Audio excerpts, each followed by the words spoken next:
Ladies and gentlemen, welcome back to another episode here of I'm assuming it's your favorite sports podcast if you love listening to us. It is the Somewhat Sports Podcast. Obviously, with my voice starting off the program, you already know what that means. Sadly, our fearless leader, Chris, he is unable to make it today. Normally, I try to make up reasons, but I'm just going to be real with you guys. Like, Chris's Wi Fi is basically done, it's shut out. The wires have fallen. The tech has exploded on him, we think. It's just complete chaos over in Chris's world. So Chris is going to be the best engineer possible and get his setup all going back for next week and future weeks because, ladies and gentlemen, NFL mock draft is right around the season. A couple weeks here on the program, you guys are going to hear our 2023 NFL mock draft. But with Chris not here, and obviously we're not going to talk NFL this week because we've done it a lot over the last month or so, we're here to talk something different. And you know what that means. I mean, it's just me and Dame. Typically, I feel like 50% of the episodes where it's just me and Dame, it usually ends up this way. We're talking baseball in this episode today, ladies and gentlemen. But like I said, Dame is joining me. Dame, how are we doing today? Doing good. Chris isn't here, so that's always good. I think he's just making up this Wi-Fi thing just because he's lazy, but it is what it is. We're here. Baseball season started. Exciting times. Best part of baseball season is the weather gets better, in Very my true. opinion. No, I'm with you. Like the number one thing of baseball, it means two things. Number one, it means that the NBA and the NHL playoffs are around the corner, so we get to enjoy those playoff games at the same time of baseball. And two, you're 100% right. This is the time of year when the weather should be getting better. A little bit different for me up in CT. Like we get warm weather like a couple weeks after you guys, so you guys are going to get the warmness first before I do. I'm a little bit jealous of that, but those are the decisions that are made in life. But yes, Chris is not here. Chris is not here to get the full analysis of what Dame is likely going to talk about when it comes to the Mets, which we'll get to here in a couple moments here. But yes, guys, it is our 2023 MLB season preview today. We're going to go through division by division, kind of give a brief recap of the important moves that were made by the big teams in the division. For the most part, I think every single division, I'm saying this before we go through the real preview, and I think Dame can kind of attest to it. A lot of the divisions this year feel like there's one or two teams that we can almost immediately rule out here at the start of the season. And it really feels like three teams per division have a legitimate shot at, taking first place by the end of it all.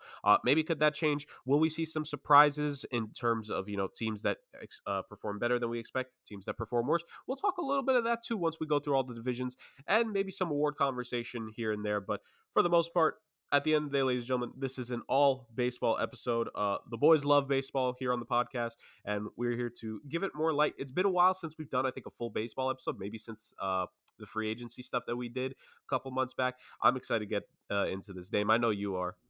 Yes, sir. All right, let's get this started. We got 6 divisions to quick run through here. So let's begin here with the division that houses Chris's team here, the NL East.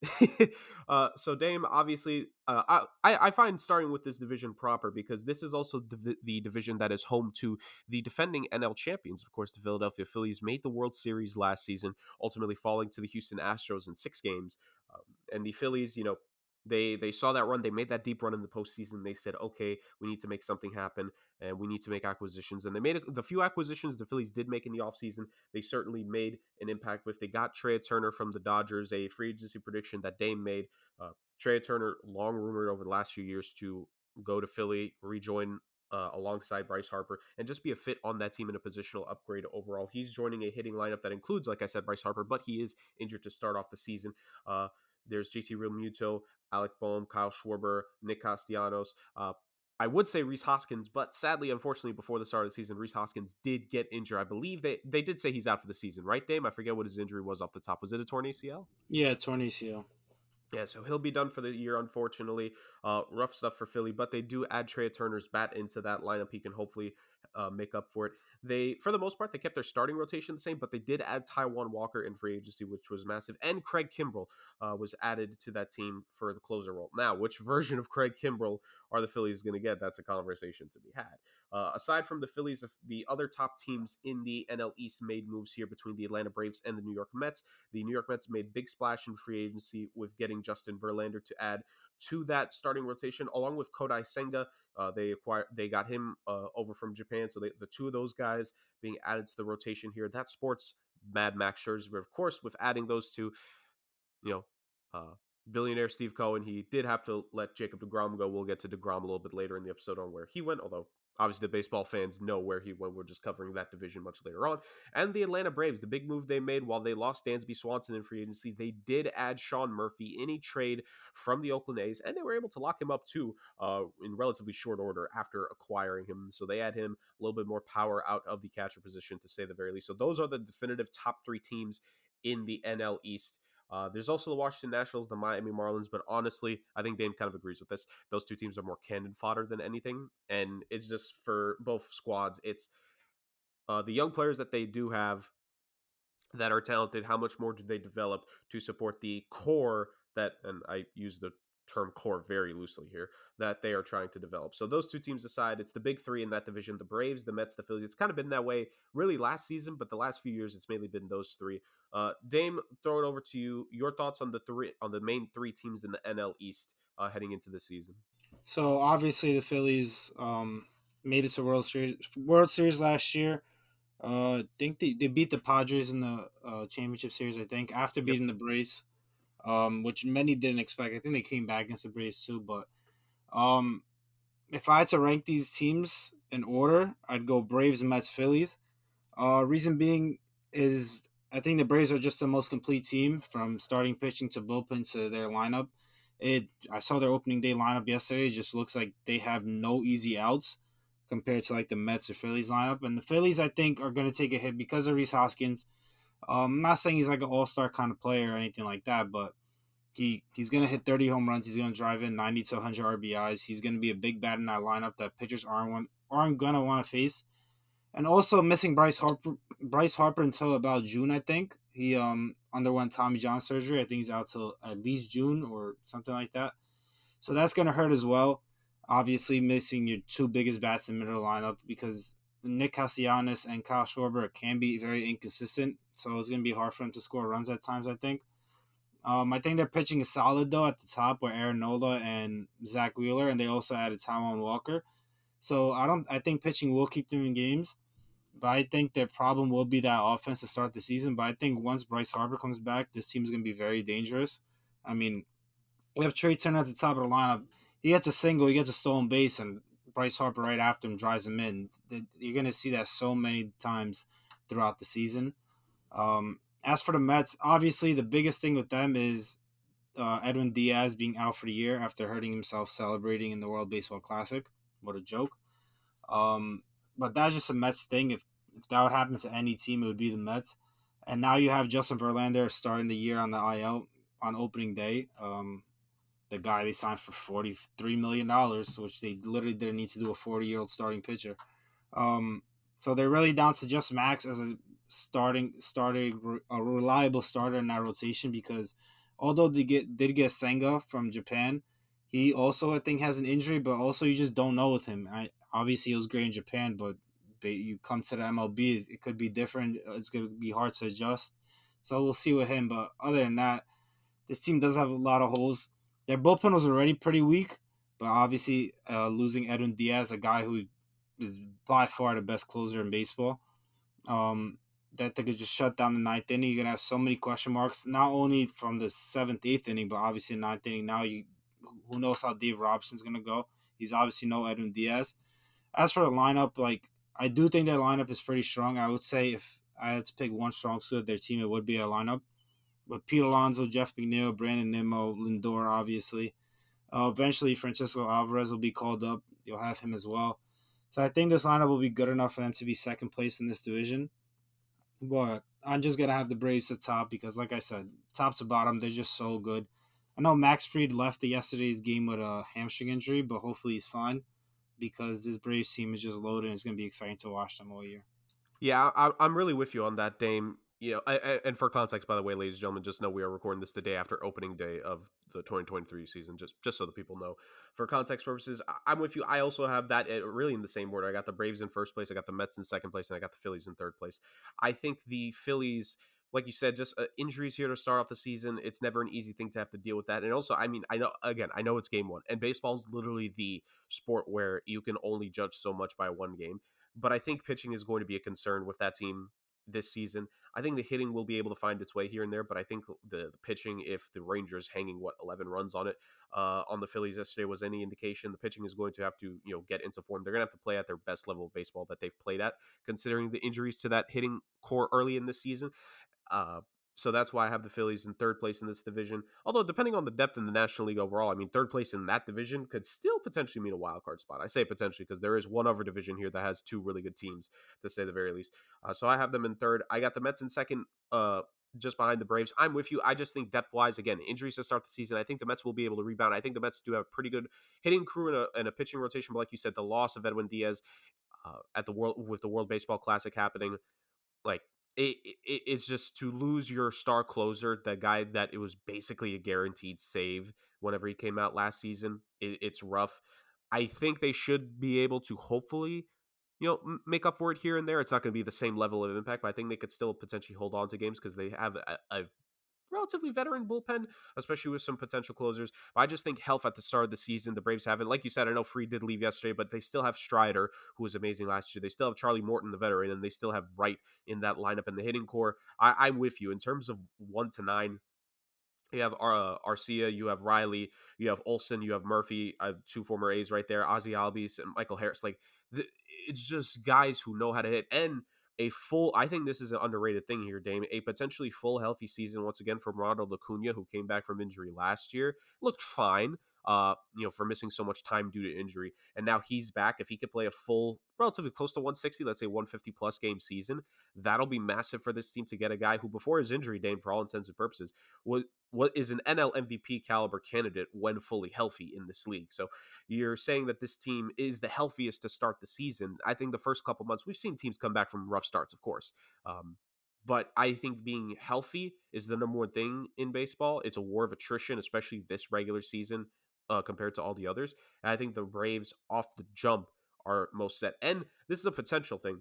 But if Mike Soroka could finally come back for this Braves team and he could finally be a reliable arm again, I don't know how likely that is. I don't know how possible it is. But before all these injuries he's dealt with the last few years, he was an all-star. He was supposed to be the guy on this pitching staff. If he could somehow come back, and maybe he won't be the guy, but if he could be your third, fourth guy with his level of talent and potential, that'd be amazing. So I'm with you. I have the Braves winning this division over the Mets and the Phillies. And it just, I especially feel like with how they lost last season, they felt that they could have gone deeper when trying to defend their World Series crown last year, and I feel like they want to get back there. I think while teams that usually don't win are hungry, I feel like this Braves team is an example of a team that's won. A lot of the guys were there, but they're still hungry for it. They're playing with the mindset that they didn't win that World Series 2 years ago. Like they're not going to remember that. They're going to remember that they got snuffed out last season. They want to come back strong this year. So me personally, I'm with you, Dame. Braves as the top team in the NL East, definitively. Okay, let's move on here to a division that's interesting to say the very least, for the most part. The NL Central here, Dame, is a division that could go a couple different ways. Obviously, there's two teams here we could sort of eliminate right off the bat in regards to the Cincinnati Reds and the Pittsburgh Pirates. I think those two teams, you would agree here, Dame. Those two teams are more so trade deadline candidates. In terms of the guys they have. The Pirates made a bunch of veteran signings in the offseason. They got Rich Hill. They got Austin Hedges, two former Dodgers there. They signed Andrew McCutchen back. He's probably not going to get traded. I think he's there to just sell tickets and play out the rest of his career. While the Cincinnati Reds, funny enough, they got Will Myers in free agency on a 1-year deal. Certainly those are two teams that are going to be most active at the trade deadline more than anything. But the big three teams here, this third team more not too much so in terms of a lot of people picking them to win the division, but they did make some splashes in free agency. We talked about them. The Chicago Cubs, they made an impact. They got Dansby Swanson in free agency. They got Jameson Taillon in free agency. They also got the likes of Mancini and Cody Bellinger in free agency as well. So they were able to get a couple of the important names in free agency, really trying to build around their core. But you have the top two teams in this division, the St. Louis Cardinals, who adding to their hitting core, their pitching, they were very confident with their pitching. Clearly, they didn't make any significant adds from what I see. But it was Contreras, acquiring Wilson Contreras in free agency to be the replacement for Yadier Molina is the big thing, adding him to a lineup with Paul Goldschmidt and Nolan Arenado. And the Milwaukee Brewers still have a great pitching staff. They added just a little bit in their hitting core with William Contreras. But the Brewers are a team, at least for myself, Dane, before I throw it to you, I think I'm very iffy on the Brewers. They had their time, I think, a few years ago. I think some of the pitching is still pretty good. but I think the hitting core is not the same of what it was a few years ago, especially Christian Yelich. Dude has just fallen off a cliff ever since his back-to-back seasons where he won MVP and he almost won MVP, where he was second to Cody Bellinger in NL MVP voting. I'm very iffy on the Milwaukee Brewers, at least me personally. I think this is the St. Louis Cardinals division to lose here. I think they should be the favorites. What are your thoughts on the NL Central, Dame? I'm gonna go with the Cardinals at the top. Um, I really like their lineup with Tyler O'Neill, Nolan Arenado, and Paul Goldschmidt coming off the World Baseball Classic where they played really well there. Wainwright in the rotation, also played in the World Baseball Classic, and now he's singing the national anthem before games.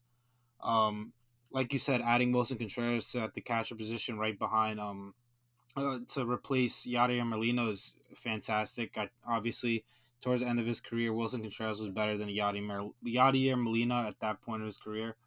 They also promoted Jordan Walker, their number one prospect, and I'm pretty sure the fourth top best prospect in all of baseball.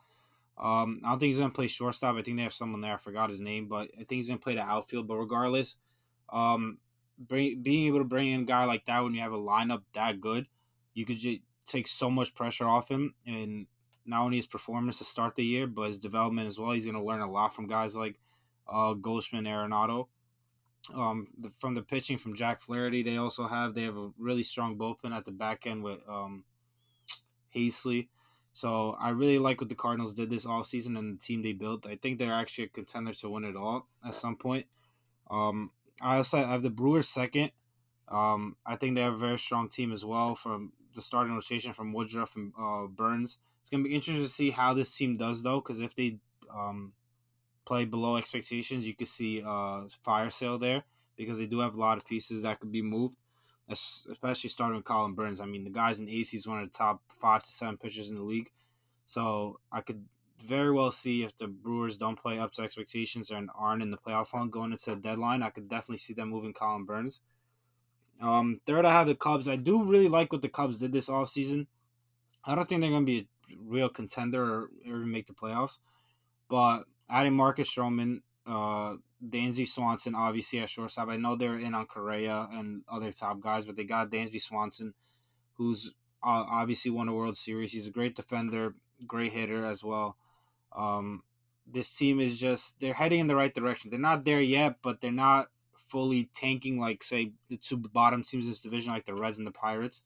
They're making the right moves to set themselves up for the future, but also they're signing guys, young guys that fit their culture rebuild and leaders in the clubhouse for the young guys that can keep their team competitive on the field and not really be a contender to lose 100 games a year, you know? So I really like what the Cubs are doing. But yeah, that's how I go 1, 2, 3. Cubs, Brewers, and Cubs, and then you have the two shit shows of the division, the Reds and the Pirates at the bottom. And definitely, like I said, teams that are probably be selling off at the trade deadline with a couple of veteran signings that those two clubs made. They could definitely make a move here and there. Yeah, I'm with you, Dame. I think the Cardinals, especially because I feel like maybe this year we could get to this towards the end, but the AL and the NL, like they're really good teams, but it doesn't feel like. I mean, it's also baseball. Like random champions happen, but it doesn't feel like any one definitive team is going to be that overwhelming. Like they're going to be favored by a mile in either league. Maybe more so the NL here, but yeah, the Cardinals have talent, in and around that whole lineup. You have two guys again, Goldschmidt, Arenado finishes the two other NL MVP candidates last season, like two of the top three guys on one team. Imagine a team having success with two MVP caliber candidates. Dame, I mean, unfathomable. But you have those two guys there. I'm with you. The pitching rotation is fine. Adam Wainwright is returning for I think what it's his 67th season in Major League Baseball, Dame, something like that. Uh, like this Cardinals team is great. I, I hear what you're saying. I do think there is still talent in the Brewers. I'm just again, we'll get to this a little bit later, but I just there's something about that team this year, man, that I don't know. Like I'm with you. I think in baseball more than other sports, when teams that have a self-identified window, where okay, if we don't have success in this period of time, we need to consider hitting the reset button. And I think this might be the last season of this Brewers team. I really do think that this might be the last hurrah where if this team, like you said, if they're only just above 500 or if they're anywhere near to like if they can't threaten the Cardinals for the top spot in this division, I think it's going to be tough because again, like you have such good teams in the other leagues, especially the division we're about to get to with the top two teams. Like you already know, the NL West is going to have one of the top three wild card spots. We just talked about the NL East. Let's be real here. Even if we have the Braves winning, we know the Mets are going to be another wild card. So in theory, two of the three wild card spots are locked in. So there's only one left. And if you're the Brewers, if you are not competing for that wild card spot come later in the season, what do you do? That's going to be an interesting question. But again, that's something to talk about a little bit more in detail. But I'm with you. Ultimately, the Cardinals, I think this is their division to take. They've they've always been so well managed. They've always been so consistently with good players. I think even the pitching rotation is better on paper this year than it's been in previous years. Like this Cardinals team is very talented, to say the very least. And this certainly the NL Central is certainly their division for the taking. So moving on from the Central, that we've gone through the East, we've gone through the Central. Let's finish off. Let's head west for a little bit here. Let's talk about the NL West, which has been, for the most part, I know another team has won the division a couple years ago was the Giants, but let's be real here. This has been the Dodgers division for the last decade or so in Major League Baseball. The Los Angeles Dodgers have run the NL West. And what contenders will they have this year to it? Well, it's one in particular, and that's the Padres. But we'll get to those three in a couple moments here. Let's talk about the other three teams first here. Dame, these are my notes on the Colorado Rockies. Tanking plus who are they going to trade at the deadline? You agree with that? 100%. That's another shit show of a team. Yeah, they're going to be right there with the Reds and the Pirates and the Marlins and the Nationals in terms of the bottom feeders in the NL. I think the next two teams here, before we get to the top two, are the interesting ones to speak about here, because I think the question is who is the third best team in this division. Dame, I got to be real with you. I think there's a chance that the Diamondbacks might be the third team in this division. Now, that doesn't really mean much. That still means they're not going to make the playoffs, at least. But I think the Arizona Diamondbacks, you have a guy who's a Cy Young caliber pitcher in Zach Gallen as the head of the rotation. You have solid hitters amongst the lineup of a young outfield with Carroll, Thomas, and McCarthy, and a guy in Moreno who is still a young hitter here. I don't know if it's a rookie season off the top of my head. I forget how much Yeah, they time. just traded for him from the Blue Jays, I'm pretty sure. Okay, no, I just wasn't sure how much he played last year for the Jays. I didn't remember off the top I'm of my not head. sure either. Right, but we'll assume rookie, if not second year here in the MLB for him. There are some young pieces around that lineup. I like that the Diamondbacks. I think finally, Dame. I think we could agree. For a while, it felt like the Diamondbacks were very much an in between team, but the last couple years they've tried to commit to, okay, we know what we are. Let's trade a couple pieces when it makes sense. Let's get some young guys in here, like we just mentioned with the Blue Jays and them getting Moreno. Like, uh, it feels like there's a vision for the Diamondbacks. The Giants, I have no idea what to make of this team. 2 years ago, we said that we called it during that season, Dame. The San Francisco Giants were the biggest anomaly in Major League Baseball 2 years ago because literally every single player on that roster overperformed. It wasn't just one guy that overperformed. If it was one or two players, they wouldn't have had the season they did, where they ended up taking the NL West from the Dodgers by a game, right? But it was literally every single player on that team. All the young guys that actually got playing time that year played extremely well. I think that was probably their catcher Joey Bart. I think he had a better 2021 compared to 2022. He struggled a bit last year compared to what 2021 was. All the veterans on that team played well. The pitching was really great. I think Gosman was on the team in 2021, so that was his season dominating there. Like the the Giants 2 years ago were the team. We saw them come back down to earth last year. I don't know what to make of this team here, Dame. So between the Diamondbacks and the Giants, obviously we know the third place in the NL West is not a playoff team, at least in our minds for now. But are the Giants basically going to bottom out this season? I'm not saying they're going to be, in that terrible team tier like, the Rockies or the other lower class teams that we mentioned. But are they only going to be I don't know, man. I'm not expecting much from them. If they're 500 or around that, I'd be kind of surprised. I don't see a lot to look forward to for the Giants this season because they had such a dud of a free agency period, striking out not once but twice. Yeah, so I'm not as low on the Giants as you are. I do have them higher than the Diamondbacks. I know the Diamondbacks have a lot of young talent that's up and coming, very exciting. But I just don't think they have the veteran pieces like the Giants do. Like the starting rotation, the Giants have Logan Webb and Alex Wood. Logan Webb yesterday against the Yankees threw a gem, and I'm going to expect that moving forward. He's been one of the best pitchers in the league for the past couple of years. I think with the Giants is going to come down to their hitting. Obviously, they didn't sign anyone big this offseason after swinging for the fences or Aaron Judge and Carlos Correa.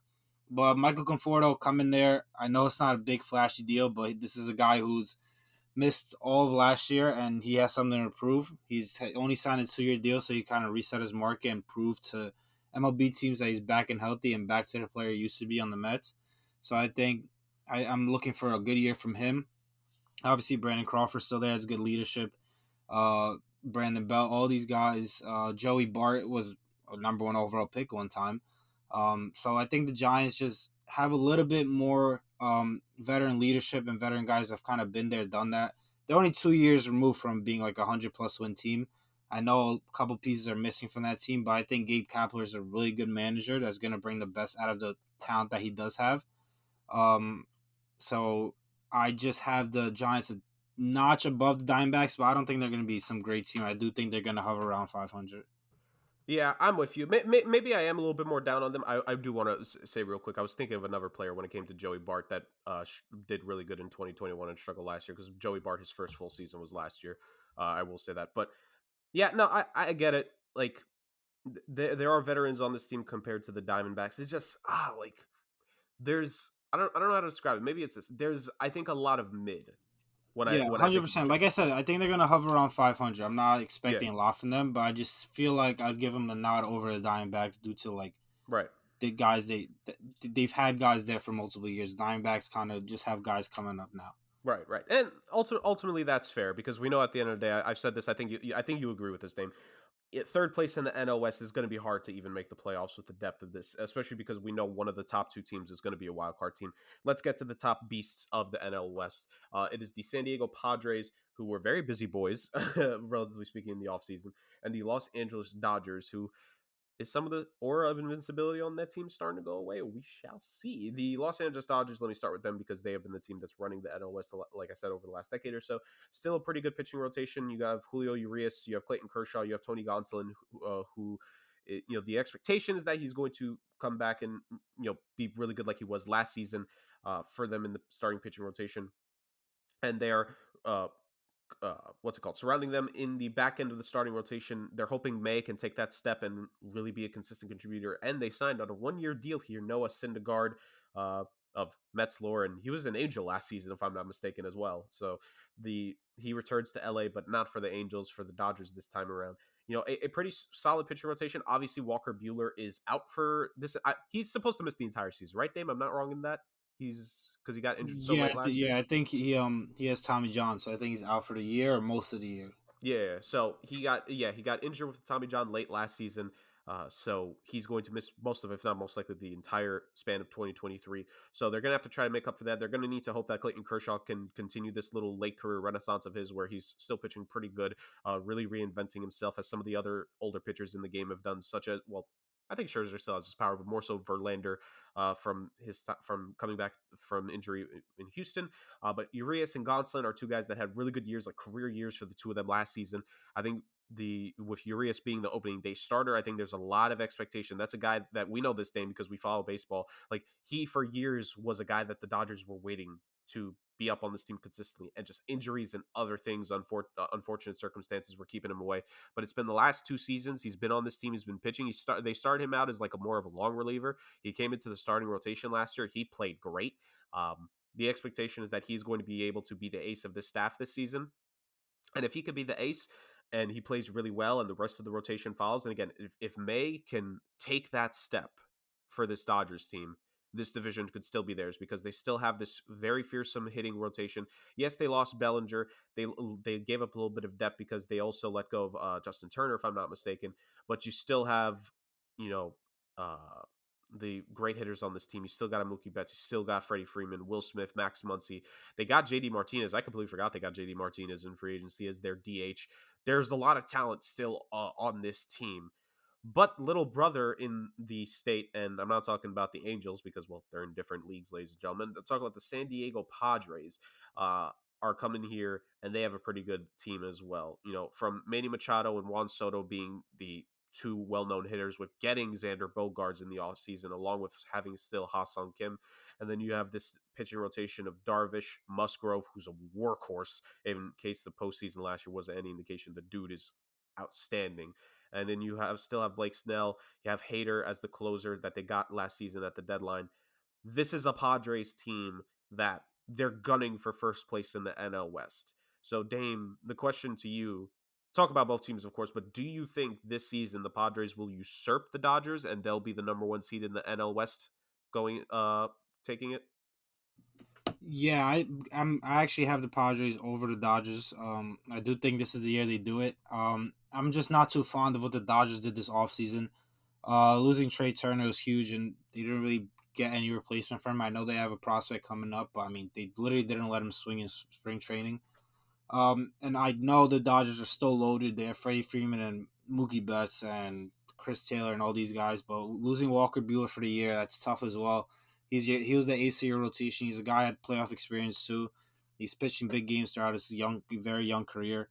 But now you're relying on young guys that really are improving with Dustin May and Julio Urias.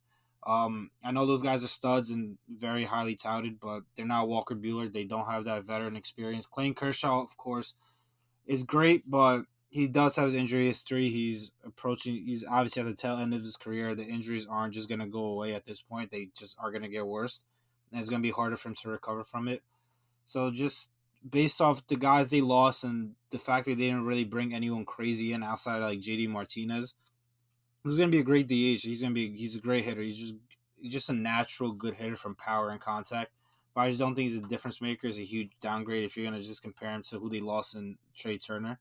And the starting rotation, they didn't really add anyone there as well to make up for losing a guy like Walker Buehler. Of course, there's always a trade deadline. The Dodgers are usually in on everybody, but I just don't like they compare us to the Padres, who honestly were in on everybody this offseason. They're out in on Aaron Judge and on Trey Turner. They signed Randall Bogarts, the guy who was, I think, third in the AL in batting average last year. Um, and you're getting Fernando Tatis back at some point very early in the season after suspension. Just have a lineup of when everyone's back healthy of Tatis, Bogarts, Soto, Machado, Jay Cronensworth, Nelson Cruz they added as a DH. I mean, just I don't know how any pitcher can get through that lineup without giving up a hit or two or giving up base runners here and there, because that's an absolutely ridiculous lineup to get through at the top half. And I'm sure they're going to find guys to fill out that bottom half of the order too. And their starting rotation, you re-sign you Darvish, you have Blake Snell there, you have Josh Hader at the back end of the bullpen. I mean, this team is really ready to take that next step. It seems like, as long as God forbid injuries. But this team seems like they're primed and ready to not only take over the division, but really make a run at winning it all.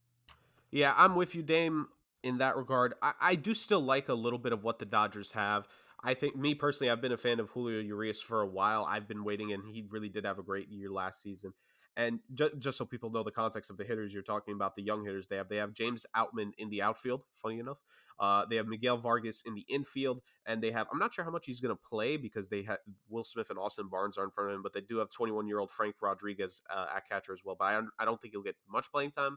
I think it's more going to be Vargas and Outman in the infield and outfield, respectively. But I'm with you. I think what they lost in the offseason, like you mentioned, losing Trey Turner, Walker Buehler being out for this year, you're expecting guys to step up. And I will say this, I think with the Dodgers the last few seasons, they've gotten guys to step up when it's mattered. I personally don't doubt that with this team. But I'm with you. The Padres lineup, just 1 through 9, is very talented. Their pitching crew, 1 through 3, is very good. And if that bullpen is just good, because there is a reason they made the trade last year for Hader. Like there was clearly some, I don't want to call it concern, but a desire to have the bullpen be taken to the next level. If that pitching rotation is great, I don't see any reason why the Padres shouldn't be the team in the NL West, and maybe, like it's been the case the last couple of years, the number one team in the NL as a whole. The last few seasons, the team in the NL West has ended up taking the top seed in the NL as a whole. And I'm not even just talking about the Dodgers. When the Giants won the NL West a few years ago, they were also the top team in the National League, maybe even Major League Baseball, or maybe they were very close to it. But the NL West has typically tended to also produce the number one seed in the league as a whole going into the playoffs. And this Padres team definitely has that talent. They made it to the NLCS last year. They got some experience.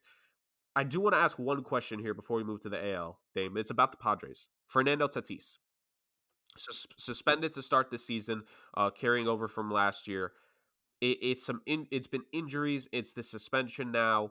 When Fernando Tatis returns, I don't want to ask how you put him into the lineup because obviously you're going to find a way to put that kind of player in the lineup. But like, how do you see him now? Because this team is different from when he last played.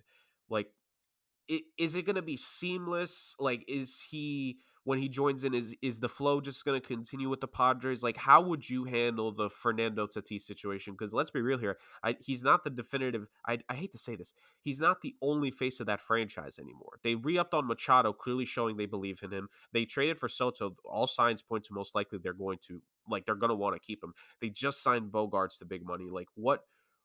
How do you ingratiate Fernando Tatis back into what has been a completely changed roster since the last time he was fully healthy?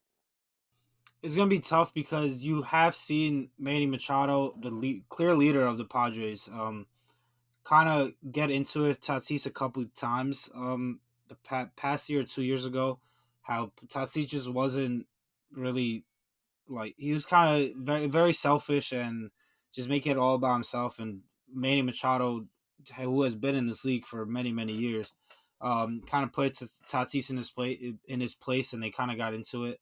So I'm hoping, just for as a baseball fan and to see the excitement, just hoping that Tatis kind of learned from the suspension and the injury and the rehab and all that. That it's not all about him. That this team is ready to win a World Series, and he got his money. It's not like he should be playing for money or trying to kind of impress the team or anything like that. He got his money, so it should all be about winning now.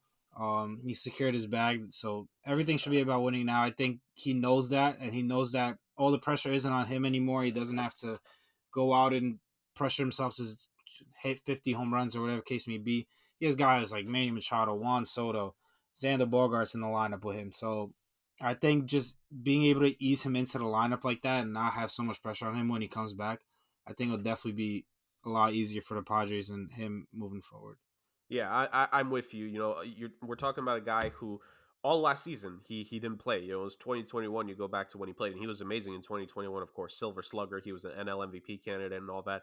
But like you said, this is a different team here, and this is a team that believes it's their time. That this could be a down year for the Dodgers. In the NL, we've talked about it. Yes, the Braves are good. Yes, the Cardinals are good, but it's wide open. And the Padres, they could be the team to take the reins, and they could be the team to really control this league. To if they can have the number one seed, I think the Padres would love to have home field advantage throughout the entirety of the playoffs. I do think they had it against the Phillies, but I think it's a different vibe when you were the number one team going into the postseason. I think the Padres. I don't want to say the number one seed is their biggest goal. Obviously, it's the World Series, but I think they want to be the team that's in the driver's seat in the National League. Yeah, I definitely agree.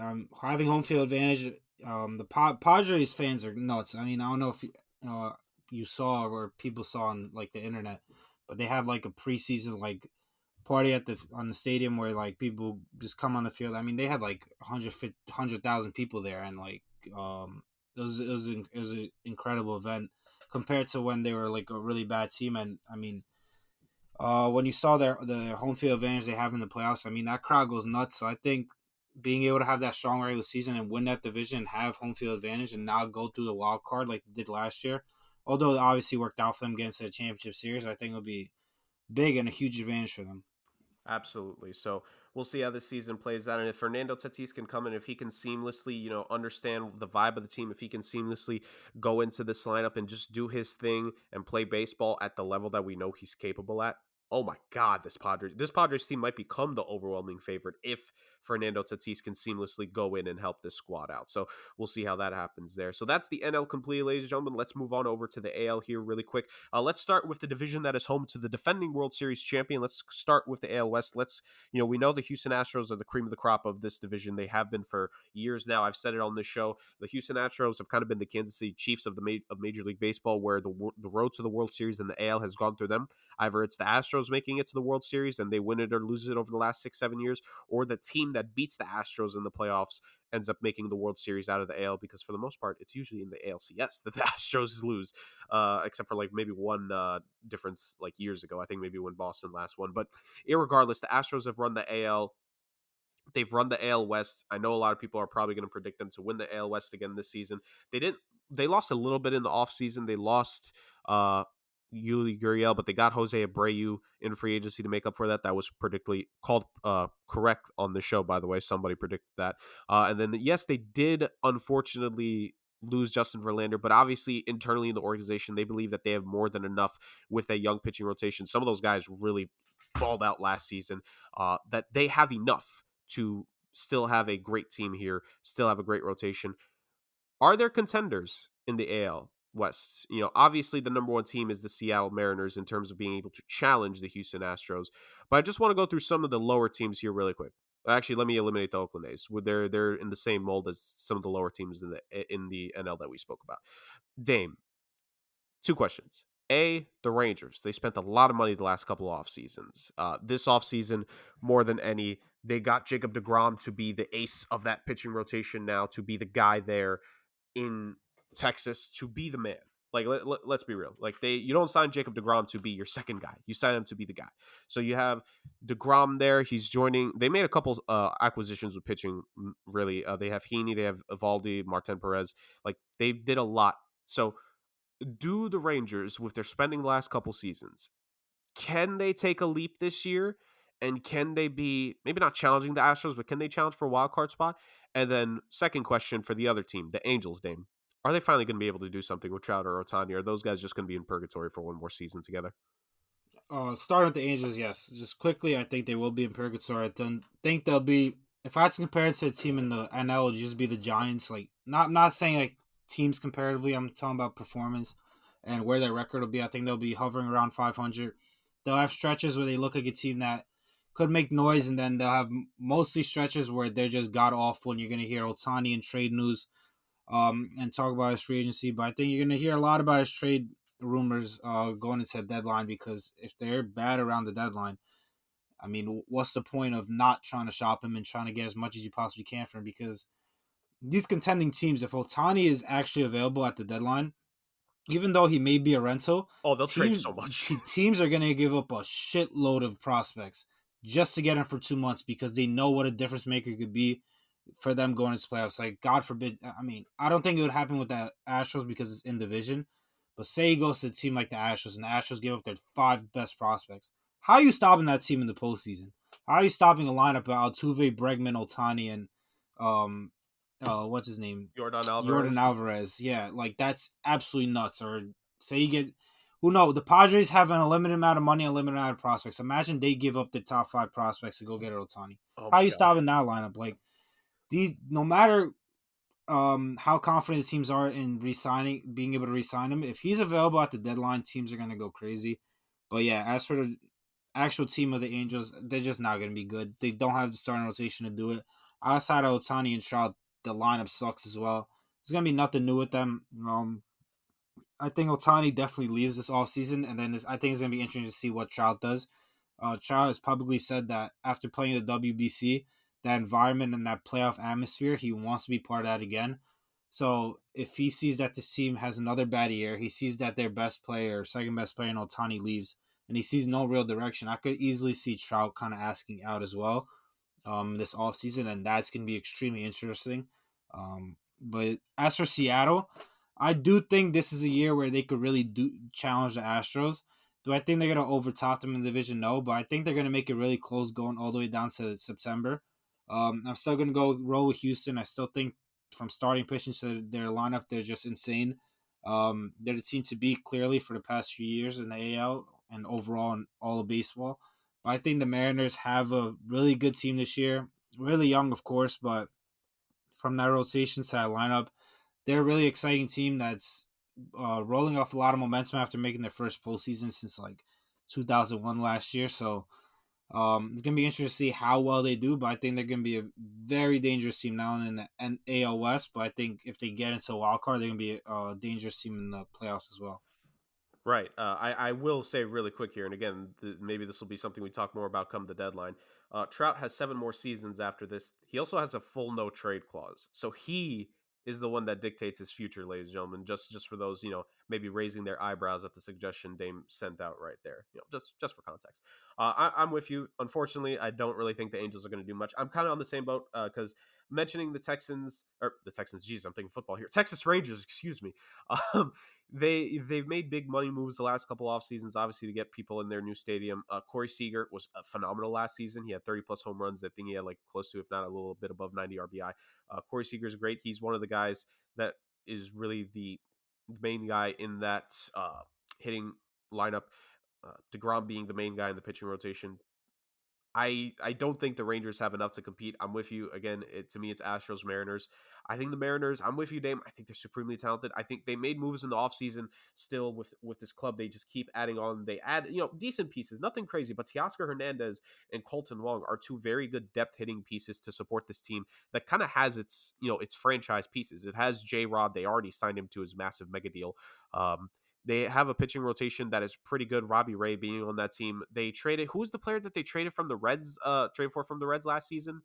Dame, do you remember? It was a pitcher that the Yankees were also in for. Luis Castillo, Yeah, absolute stud, yeah. stud. Him this Mariners team is set. They're stacked. I think definitively wild card belongs to them at one of the spots.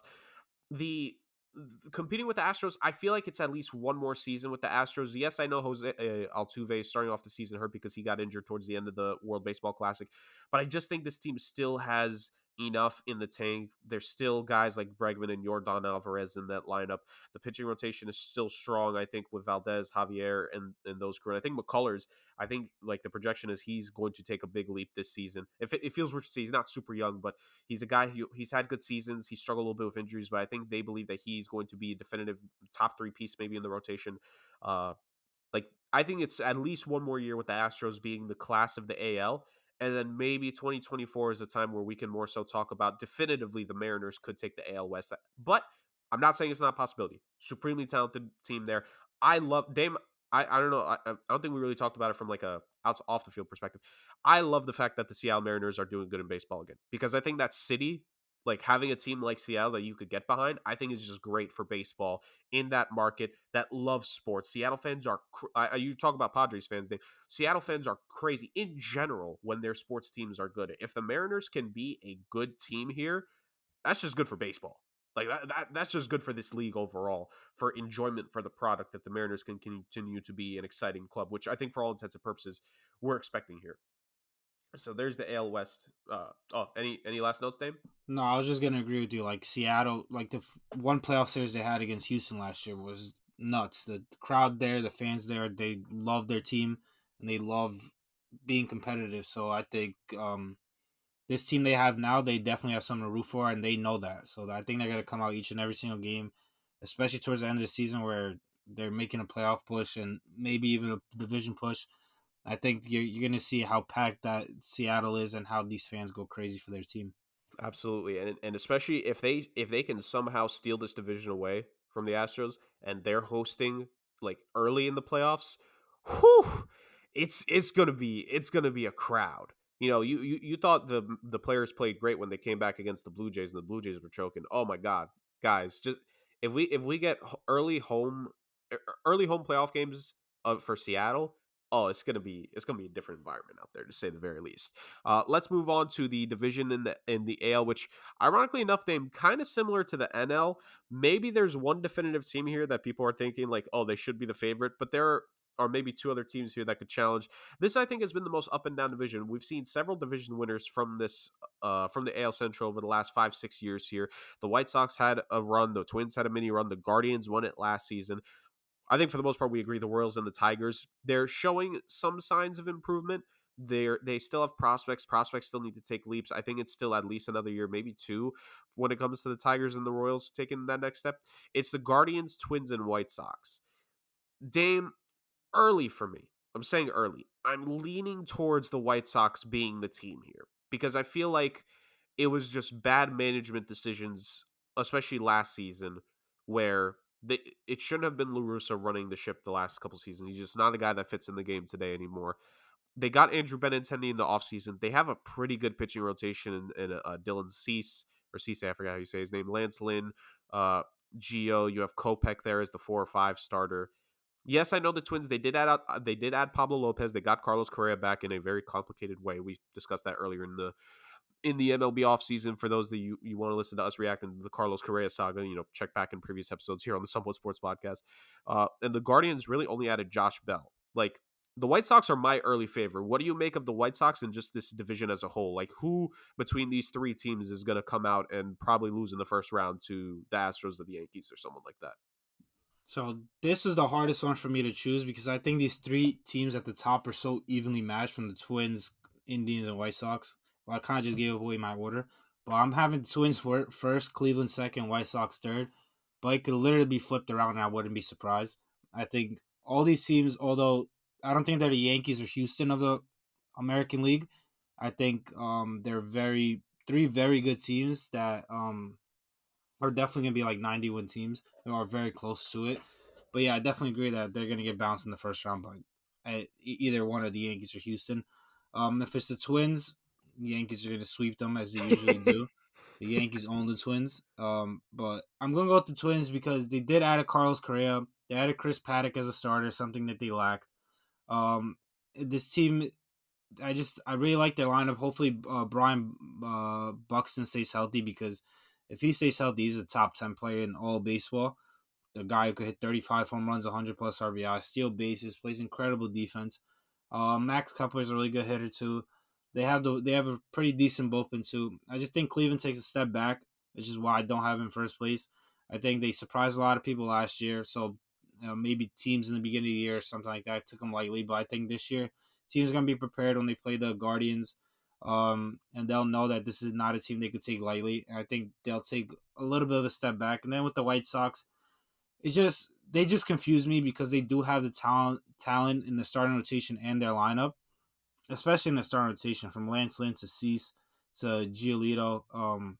They also have Hendricks in the back end rotation. I know he's dealing with cancer, but I think he's slated to come back at some point of the year.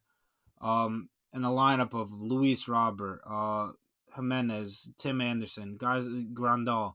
They have guys who can hit as well. So I wouldn't be surprised to me if they do in the division because I think they are the most talented team in this division. It just seems like they can't get it together for some reason. That's why I have them third. But yeah, I'm gonna go with the Twins, Cleveland, and White Sox. Understandable. I'm sort of similar. I have the Guardians going to the third seed. Like I did not expect them to win that division last year. I think it's more so the Twins and the White Sox both just completely imploding and collapsing within themselves. But I personally think that the Guardians are going to take a step back because I think the two other teams are going to take that step forward. I'm with you. I think the White Sox on paper are the most talented, and I feel like having a new voice in there, a different voice, a younger voice in Pedro Grifol. This is his first time being a manager here in the majors. Uh, Spent a long time in other organizations. I believe he was on the Royals staff when they won the World Series a few years ago. Um, you have a new voice in there that I think will be able to get the pulse of that locker room way better than old man Tony La Russa could have. And the Twins, again, they made some acquisitions. I don't doubt them. I go back and forth between the Twins and the White Sox every year. I think on this show, Dame, we've always gone back and forth between the Twins and the White Sox in regards to who the heck is going to win this division and who's going to take it. Because this has been the most fluid division, I think, in the AL at least over the last 5 years. It feels like it's different winners nearly every single season, whereas it's consistently been the Astros, and aside from a year or two, it's been the Yankees for the most part in the AL. So, like that's kind of what the case has been here between White Sox Twins. I'm with you. I'm personally going with the White Sox. If it's the White Sox, I'm not surprised. If it's the Twins, I'm not surprised. If it's the Guardians, I gotta say I'd be a little bit surprised, but who knows? The AL Central is just, I think it's kind of the wackiest division in the American League. But let's go to the final division here for us to talk about the AL East. A lot to talk about here, Dame. You have the projected bottom two teams in this division. Funny enough, played yesterday with the Orioles coming back against the Red Sox. That might be an omen for the Red Sox season. You have the Tampa Bay Rays, who I think are interesting. The Toronto Blue Jays, who definitely have a lot to come back from. We mentioned them earlier with the trade they made with the Diamondbacks, where Moreno was sent to the Diamondbacks. That's because Dalton Varsho ended up becoming a Toronto Blue Jay. They also had a Chris Baskett and Kevin Kiermaier. But of course, we have the defending AL East team that won last season, the New York Yankees. We talked plenty about them earlier in the MLB offseason with adding Carlos Rodon, keeping Aaron Judge, keeping Anthony Rizzo. The Yankees were definitely active. They spent a little bit of money this offseason. So AL East as a whole, Dame, I'm just going to give my personal order for how I think it's going to end up, and then I'm going to throw it to you for you to give your analysis. I think the Red Sox are going to finish last in the division. I know they made a couple minor moves in free agency. Mainly, they got Masataka Yoshida from Japan. I hope he has a good season for them. But just nothing about the Red Sox team really excites me. Nothing inspires me. And I think this is a team that come the deadline, I think they could be selling off not big pieces, but more so minor pieces. Like Duval, they have on this team. They got Justin Turner from the Dodgers. I think that might just be, I forget the deal he signed, but I think they could trade him.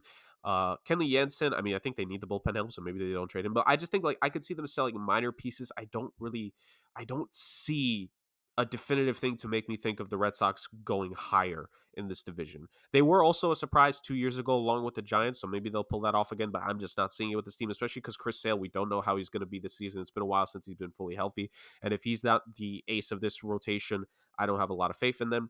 You have the Baltimore Orioles, who last season really surprised a lot of people. A lot of people, they had some late game heroics in the second half of the season. They're bringing some young guys up, guys who are going to take that potential next step, playing their first full seasons.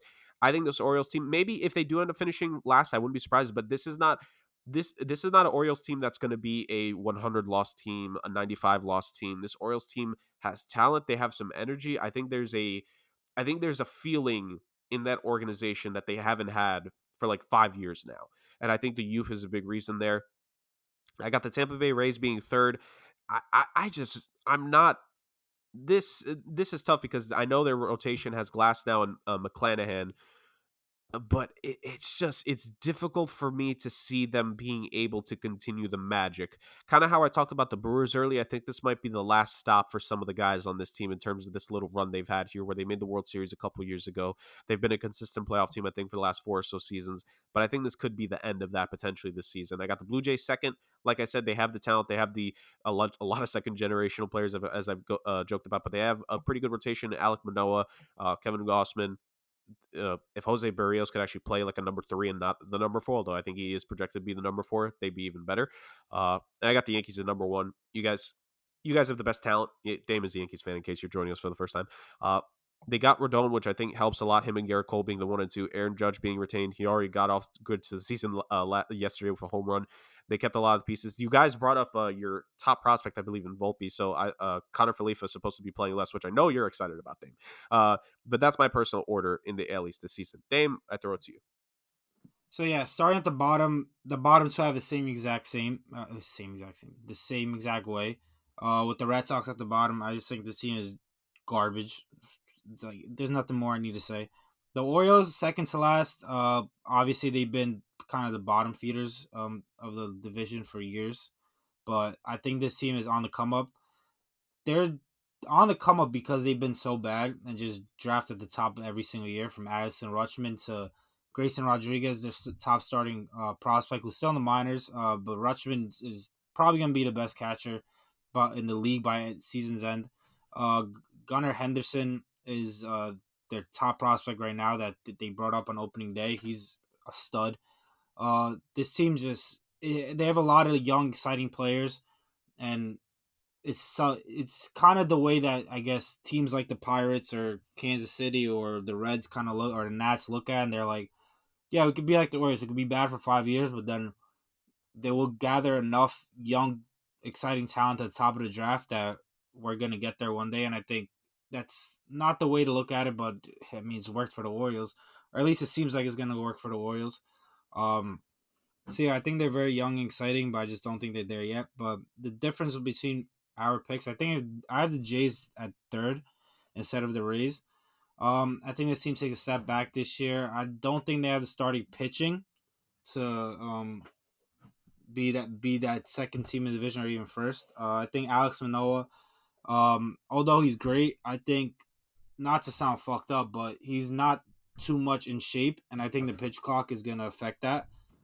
Is the Mekhi Becton of the Toronto Blue Jays, you're saying? I wouldn't go that far. I don't think maybe an Alex Manoah will block me at some point, but we'll see. Maybe I'll make that a goal of mine for the baseball season. But the pitch clock obviously makes everything go faster, and when it becomes hot in the summer, Alex Manoah is a really big guy, and I don't know. I saw him yesterday walking in. He looks even bigger than he did last year, so it's going to be interesting to see how he personally adjusts to the pitch clock and moving faster and all that kind of stuff. But other than that, even if he's the great pitcher that he is, and I think he will be one way or another, I don't think after him they have many guys that are reliable. I think Kevin Gausman kind of had that year with the Giants where he was great, but I think he's kind of entering the tail end of his career. And Jose Barrios just isn't the guy he used to be on the Twins, or not the guy at the Blue Jays thought they traded for when they traded all their top prospects for him. Obviously, the lineup is star-studded with Vlad, Bichette, Biggio, Springer, all these guys, but I just don't think the pitching is going to be enough for them to be a contenders division, and especially their bullpen. I don't like their bullpen at all. As for the Rays, I have them second in the division.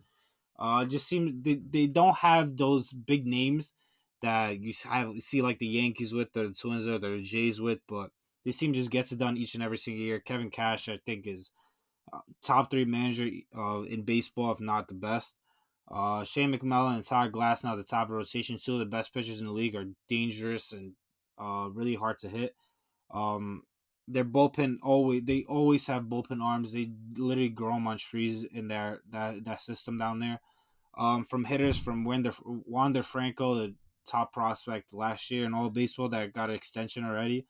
Randy Rosarina coming off a ridiculous WBC from Mexico. I think he's going to be on a mission this year.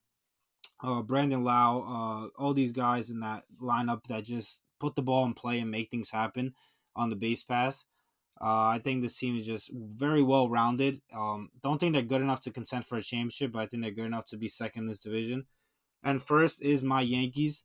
I think they're definitely the most talented team in this division. Adding a guy like Carlos Rodon, side rotation, just when healthy makes it the best rotation in baseball. Although Rodon and Severino are out for the first month of the season, I think what matters is towards the end of the season, as long as they're healthy, I think they're being very precautionary with Rodon and Severino. That's why they're out.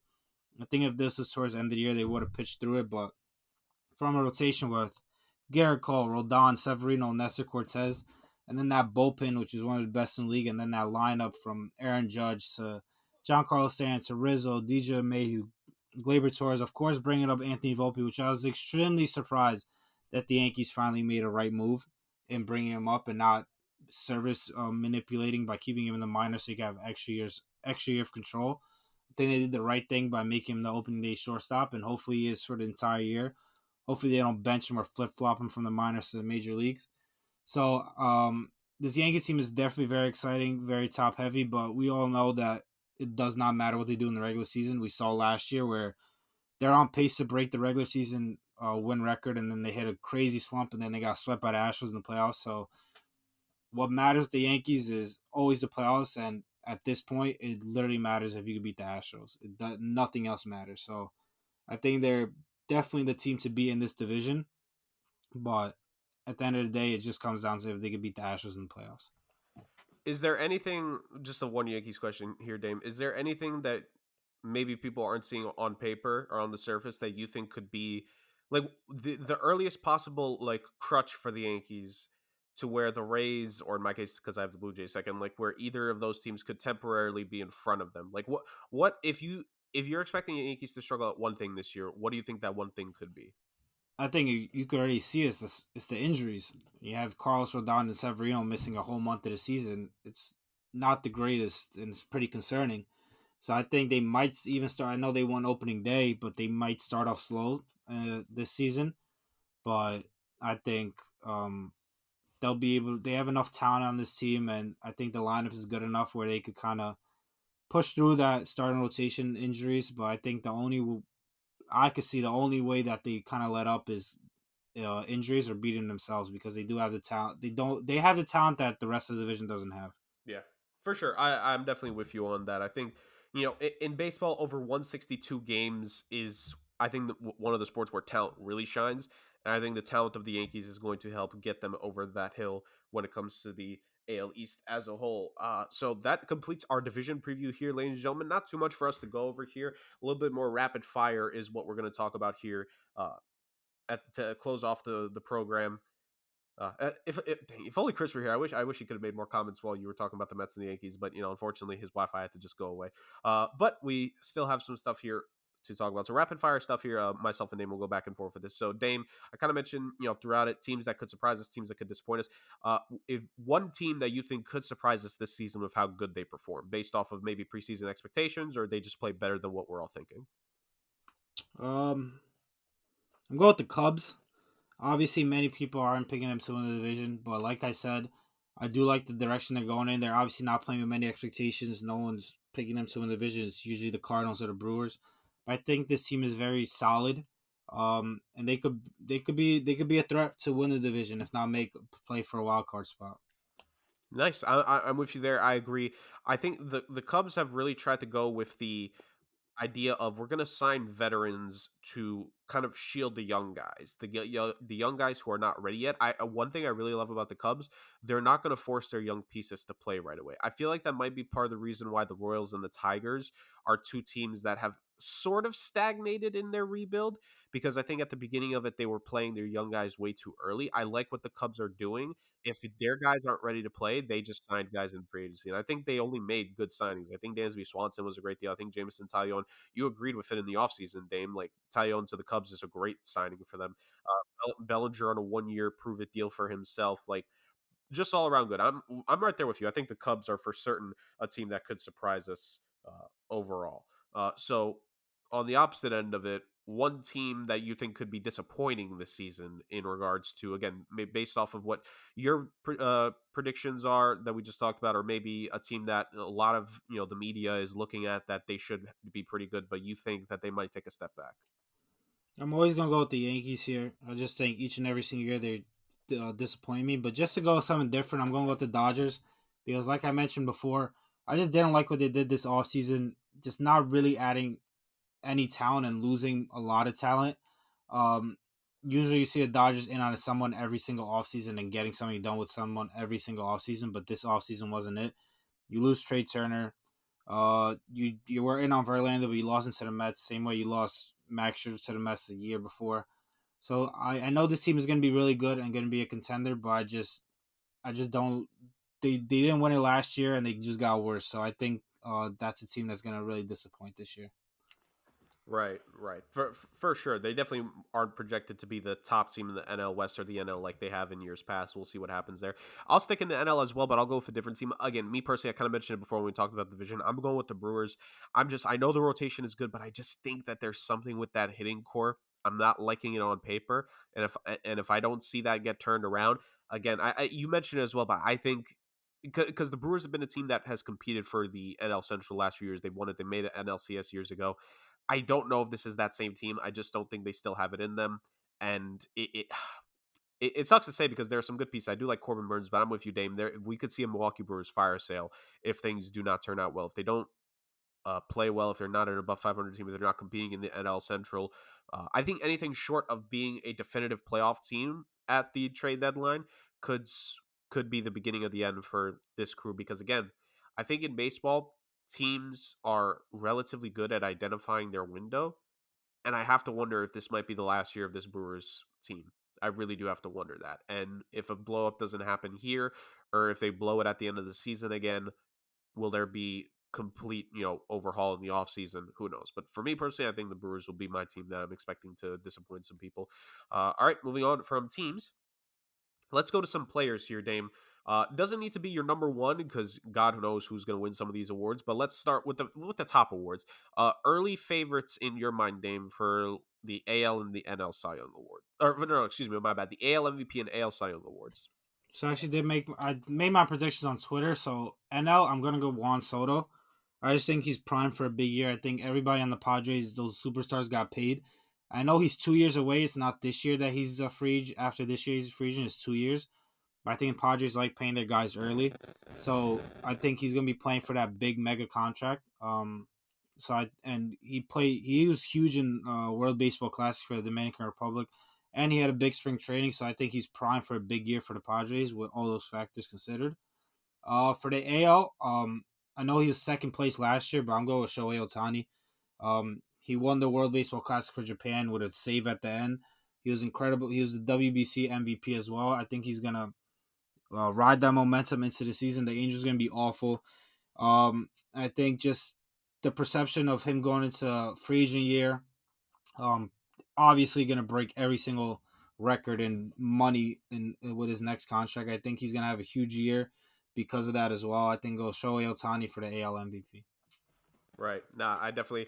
I'm with you on that. Yeah, I just want to give a shout out because I think Aaron Judge will be good again this season. I think Jordan Alvarez, he finished third last season. And I think Vladdy Guerrero Jr., I think those are all three guys. But right now, until Shohei Otani is either traded or signs to the NL next season potentially, I think that the odds-on favorite to win the AL MVP award this season will be him. NL MVP, I definitely don't blame you. I think Juan Soto could definitely have a big year. But again, I know this will be his first full year back, but I'm going to ride the Ronald Acuna train. I think that he missing so much time, I think there's a lot of motivation in him. I think he's got something to prove. He's still only 25 years old, and he's got so much future. He's got so much great baseball to play. I think Acuna is going to be my personal pick uh, to be the NL MVP this season. I think he's going to get back to form to what he was in 2019 when he had 41 home runs and 101 RBI. I think he's going to have a monster season, to say the very least. So those are my MVP candidates. Let's go to the Cy Young here. AL and NL Cy Young awards. So for the AL, I'm gonna go with my guy Garrett Cole, and it's not just because he had 11 Ks before. I predicted this before the year. I think he's gonna lead the league in Ks. He broke the Yankees single season record in strikeouts last year. I think he's gonna break his own record this year. I think having a guy like Rendon as right behind him takes a lot of pressure off him. Knowing that if the Yankees are on a little bit of a losing streak, it's not all on him. Knowing that Rendon pitches the game after him. I think just a pitcher having a reliable number two right behind him does a lot for him. I think Garrett Cole's prime for that. He hasn't won a Cy Young in his career, and he's been arguably the best pitcher in baseball for the last few years. And of course, pitchers always have injuries, but it seems like Garrett Cole each and every single year has 30 starts, and he's the most durable pitcher in baseball. So I'm gonna go roll with Garrett Cole as my AL Cy Young. Okay, I definitely don't blame you. What about the NL? I know I'm gonna go with Colin Burns from the Brewers. Like I mentioned, he's 2 years away from free agency, but the Brewers could easily trade him near the deadline. So I think he knows that. He knows that he's not only playing for a contract, but he's kind of playing for these contending teams that might trade for him. I think he's gonna be on his game. A little bit of a dark horse just throw out there. Aaron Nola from the Phillies. He is in a contract year. He's arguably one of the best pitchers in not. I wouldn't say he's a top five pitcher in baseball, but he's one of the most reliable pitchers in baseball. He's definitely an ace. So I think him going to a contract year and the Phillies kind of riding that momentum from going to the World Series, I think he's primed for a big year. And I wouldn't be surprised if he's in the NL Cy Young conversations at the end of the year. Right, I definitely don't blame you. Corbin Burns is a beast, and Nola is very good as well. And I think you bring up a good point there in regards to guys that are in free agency seasons tend to try to step up. So I definitely don't blame you for your selections right there. If I had to pick AL Cy Young, I'm with you. I still can't believe that Garrett Cole hasn't won a Cy Young award to this point. He's had so many good seasons. This could be the time. But part of me thinks, and I'm not saying that this is my definitive pick here, but I could see the voters. He would have to. I mean, he does start playing, but he would have to have like a supremely low ERA and maybe get some more Ks. But I wouldn't be surprised if Otani has a good enough season if they give him the sweep of the awards. If they give him both AL MVP and AL Cy Young, I could see the voters doing that. Not saying that as a bias or anything towards Otani or like anything against them. It's just that it's very much a possibility of what could happen, and he certainly is talented enough to do it. Will he do it is the question, but I think Otani could do it. But I'm with you. I think the fact that Garrett Cole hasn't won the Cy Young award yet is just absolutely utter insanity to me, and he is certainly a guy that deserves it, to say the very least. The fact he hasn't won one again, how? All I can say, how? There could be some competition in the league. Of course, we know there are some pretty good pitchers, and what other teams guys could do will certainly impact it. But Garrett Cole and Shohei Otani, to me, would be the top two in the AL.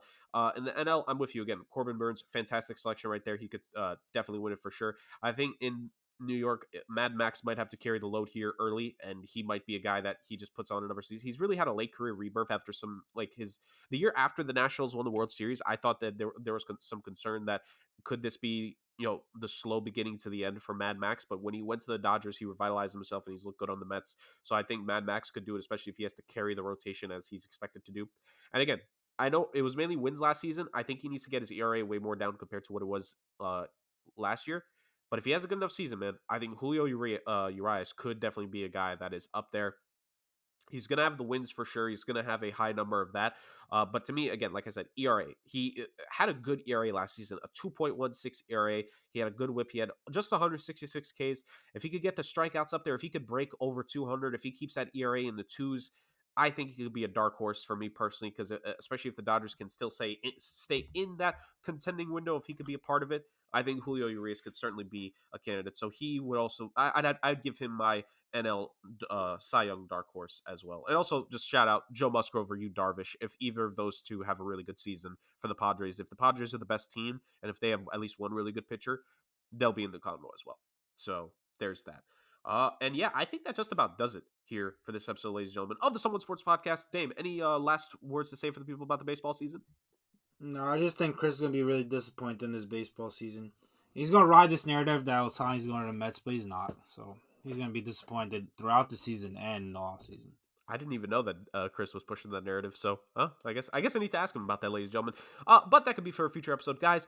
That is going to do it for this episode here. Like I said, of the Somewhat Sports Podcast, your full 2023 MLB season preview is done. We went through the divisions. We gave specific teams we think will do well and good, and we gave a couple of award candidates early on as well. Obviously, with the playoffs coming up, it'll be tough, and with the NFL draft, early season baseball, I think will be tough. But trust me, guys, we love baseball in the show. We love talking about baseball in the show. I know Dave can attest to that. We always do enjoy it when it comes to MLB, start of the season, postseason, talking awards. We'll try to get a little bit more MLB here throughout the course of the season with the long 162 games. We're going to do our best here to add to the love. We got to show baseball some love, Dave. I think people think we're biased towards the NBA and the NFL. We want to show the America's former pastime some love here, don't we?